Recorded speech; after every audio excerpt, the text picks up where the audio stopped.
సింగ్ నగర్ ఇంకా జలదిగ్బంధంలోనే ఉంది. నగరంలోని పలు ప్రాంతాలు నీట మునిగాయి. టాటా మోటార్స్ కార్ల గోడౌన్లోకి కూడా నీరు చేరింది. వందల కార్లు సగం వరకు మునిగిపోయిన పరిస్థితి.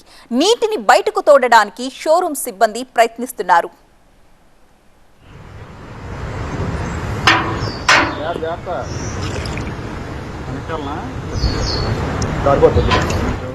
మనం చూస్తున్నాం సింగ్ నగర్ లోని ఒక గోడౌన్ లో టాటా మోటార్స్ కార్ల గోడౌన్ అది. దాంట్లో పూర్తిగా నీరు చేరిపోయిన దృశ్యాలు, ఆ నీటిలో సగానికి పైగా మునిగిపోయిన కార్లకు సంబంధించిన దృశ్యాలు మనం చూస్తున్నాం. వందల కార్లు సగం వరకు మునిగిపోయాయి.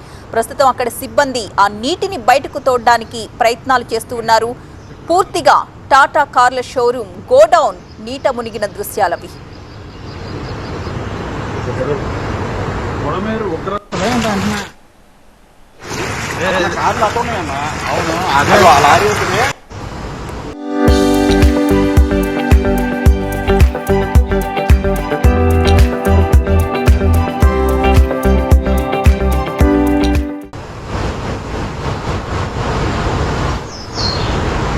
ఇంకా విజయవాడ నగరం జల దిగ్బంధంలోనే ఉంది.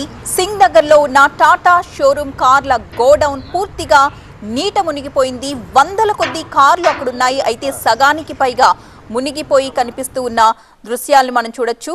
పూర్తిగా నీటితో నిండిపోయిన గోడౌన్ నుంచి ప్రస్తుతం అక్కడ సిబ్బంది ఆ నీటిని తోడడానికి ప్రయత్నిస్తూ ఉన్నారు. వందల కార్లు సగానికి పైగా నీటిలో మునిగిపోయాయి. ఇంకా జల దిగ్బంధంలోనే మనకి విజయవాడ నగరం కనిపిస్తోంది.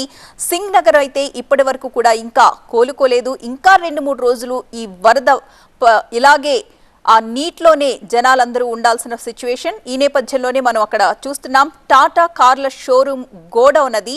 వందల కార్లు అక్కడ నీటిలో మునిగిపోయి ఉన్న దృశ్యాలు మనం చూస్తున్నాం. సగం పైగా కార్లు, వందల కొద్ది కార్లు నీటిలో మునిగిపోయాయి.